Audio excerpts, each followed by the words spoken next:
I wanted to give a more fleshed out justification for why I'm a socialist from an economic perspective, since my last essay largely just announced it while going on an anti-imperial screed. I wasn't one of those campus converts, right? I didn't read Marx in first year of university and grab a red flag. I was a libertarian going in and a social democrat going out. It was easier to defend capitalism behind a wall of data sets, charts, textbooks, studies, etc., rather than having to confront the consequences of it in reality, and that defense did not survive contact with the outside world. We live in a moment where capitalism as we thought we knew it from the 20th century is gone, and debatably never actually existed. This isn't a system where, as is purported, selfish assholes are driven to socially beneficial behavior through market competition. That's not what happens. This is a system where those that already have money, by whatever means, seek to consolidate and expand their income by colluding with other oligarchs, and seek the path of least resistance to continue growing their wealth. Whether that's rug pull crypto scams, venture capitalists scrapping firms for parts, or wannabe barons forcing people to pay monthly fees for everything under the sun indefinitely.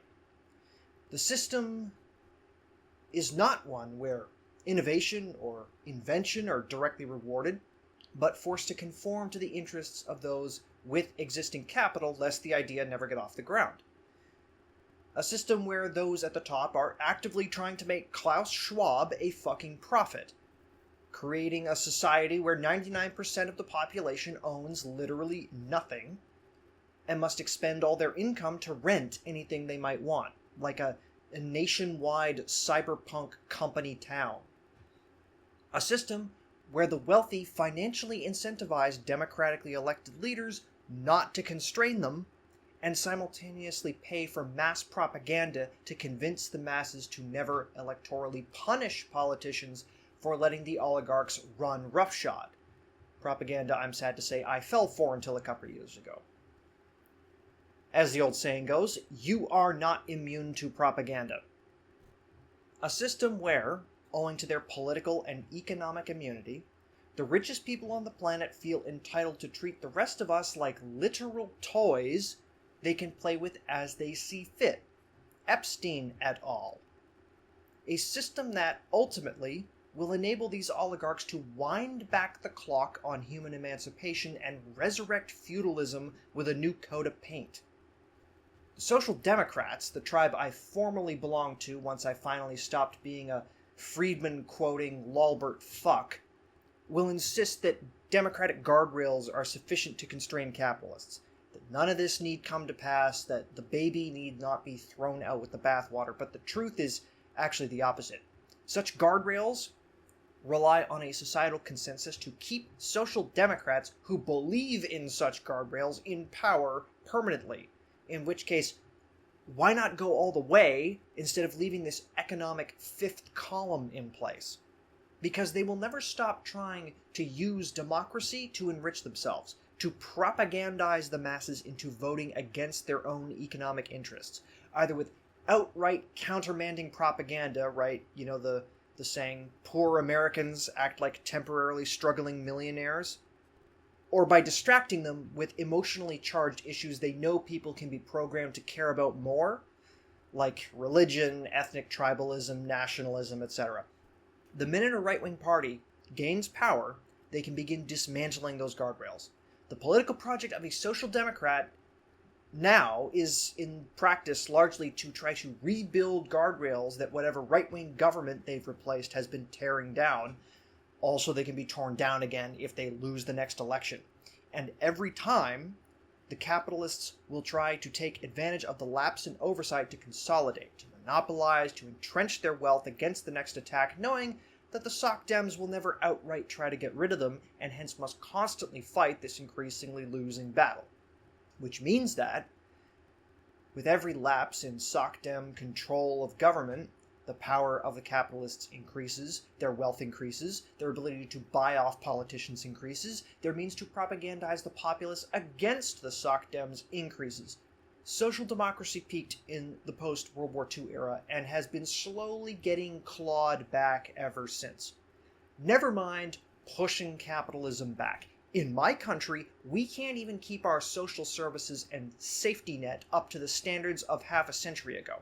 Our welfare state and healthcare system are completely inadequate, and our current centrist government refuses to even build infrastructure if it doesn't profit private investors, let alone curb the power of the oligarchs.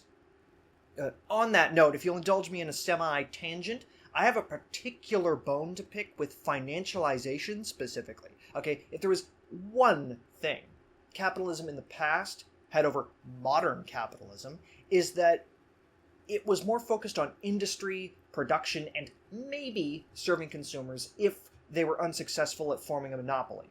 Because they hadn't realized yet that the easier path to wealth was to play the stock market, not create a profitable enterprise. Stockholders don't even actually care whether firms are profitable anymore. They just need the stock price to go up so they can sell it for a profit. People act like crypto scams are some uniquely scummy financial gambit, but the truth is, that same kind of psyop is played for every stock.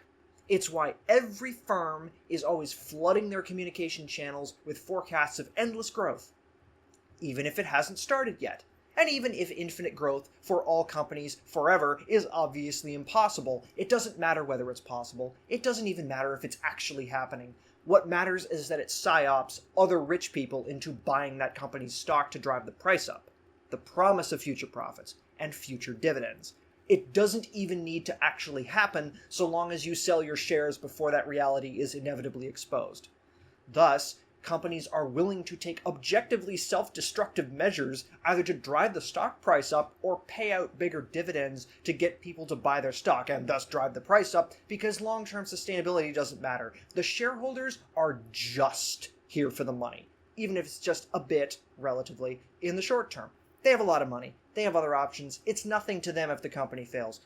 The list of companies that have fallen into this kind of parasitic financialization just gets longer every year. In my local context, the Hudson's Bay Company is the most recent notable example. A 400-year-old firm undone in only a few years by parasites draining it for every short-term penny it was worth before discarding it. The results of all the above are obvious if you're not stuck in a wealthy bubble that allows you to ignore it.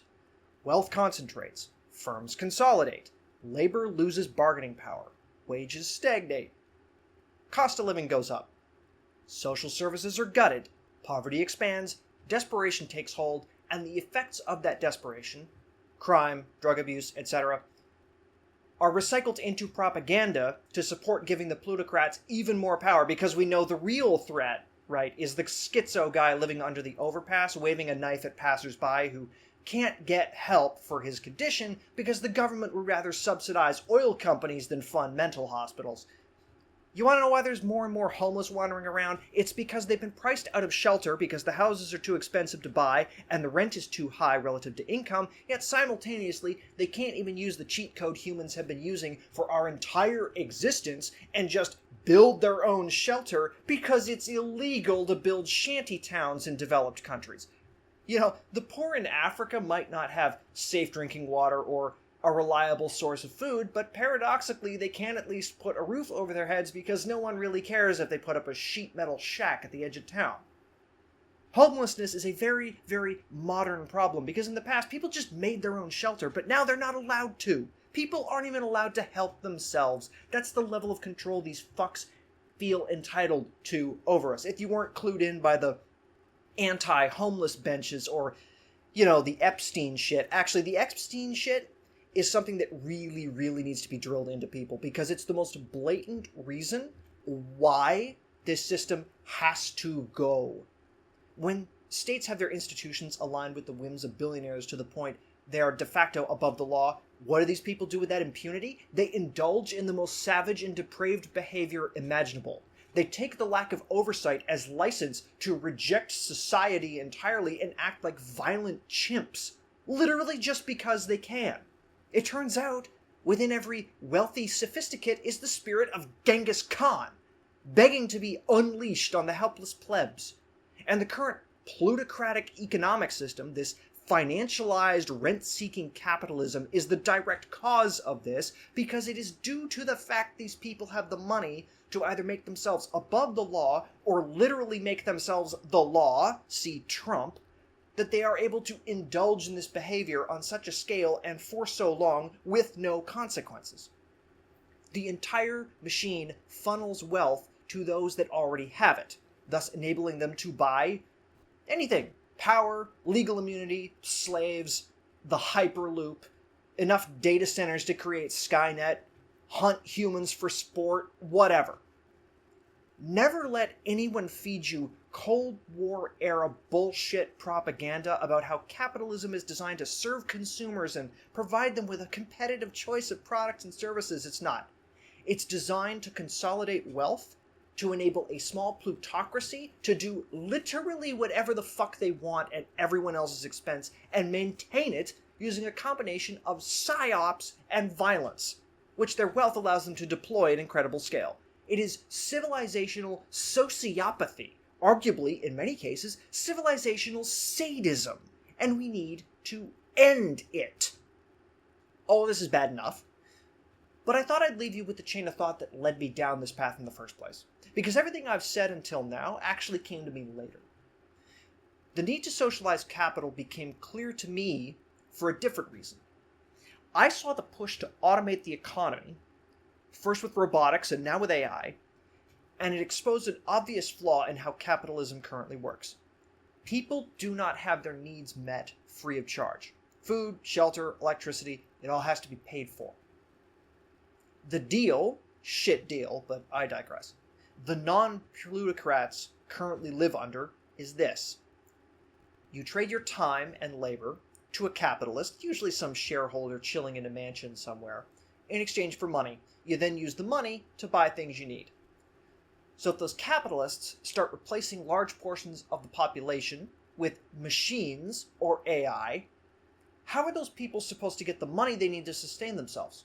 We don't have universal basic income, and the plutocrats keep sabotaging any attempt to create it, so are they all just supposed to become homeless?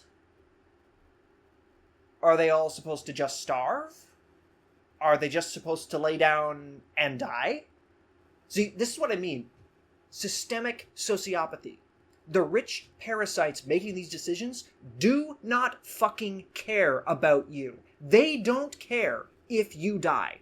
They only care about their own wealth. The fact you won't have any money to feed yourself due to the combination of the economic system they've set up and the decision they've made to automate labor doesn't concern them in the slightest. Your well-being means nothing to them. And I also know exactly what the SOCDEM solution to this problem would be, which is what turned me against being a SOCDEM. UBI. Have the state give everyone money. And I know how that would go down, too. The plutocrats would fight tooth and nail to not have to fund such a thing, but if it ever actually did come about, they'd ensure it's the bare minimum to sustain people so that only they get to enjoy the luxuries produced by their fully automated economy, while the rest of us live in the pods, eat the slop, and can't afford anything else. Or if we can, we have to rent it, thus feeding our supposed income directly back to the capitalists anyway.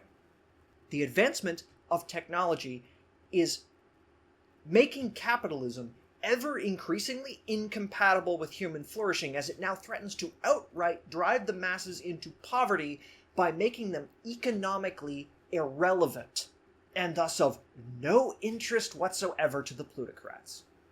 The result will be a totally stratified, cruel, and impoverished world. The only solution is to do away with a system that allows such a thing to come to pass. Not by embracing Luddites, no. If a machine can do a job instead of a person, that's a good thing. That means someone is freed of having to do that work and can spend more of their time doing something they would prefer to do. The problem is that people need to trade their labor to survive. Thus, we must create a society where that is not the case. We must create a society where people are entitled to a comfortable life purely because they are a human being, and human beings deserve a comfortable life, not because they engaged in a lopsided transaction with an oligarch. And that cannot happen if capital, the means to produce and provide, is owned privately, because those private owners will hoard the benefits for themselves.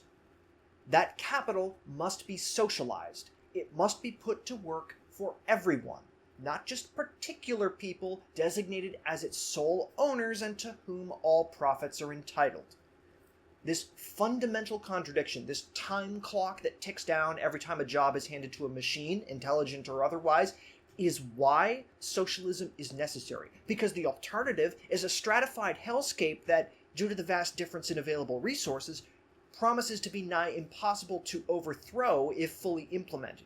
It is imperative, therefore, that capitalism be destroyed before this techno-feudal nightmare calcifies, or the legions of surveillance devices and killbots watching your every move may prevent any realistic resistance. OG socialists used to proclaim a positive message, that progress beyond capitalism was an inevitable consequence of the progress of history. I argue the opposite. Technological progress is giving capitalists the tools to re-enslave humanity and drive us backward. Socialism is not an inevitable future, but it is necessary to save ourselves from plunging back into the despotic depths of the past. I don't need you to be a starry-eyed utopian to believe in the necessity of socialism. You just need to be realistically and justifiably terrified of where we're heading if we maintain our present course. And fear is a more primordial and more driving force than hope. So maybe it can be the tool to finally get this ball rolling.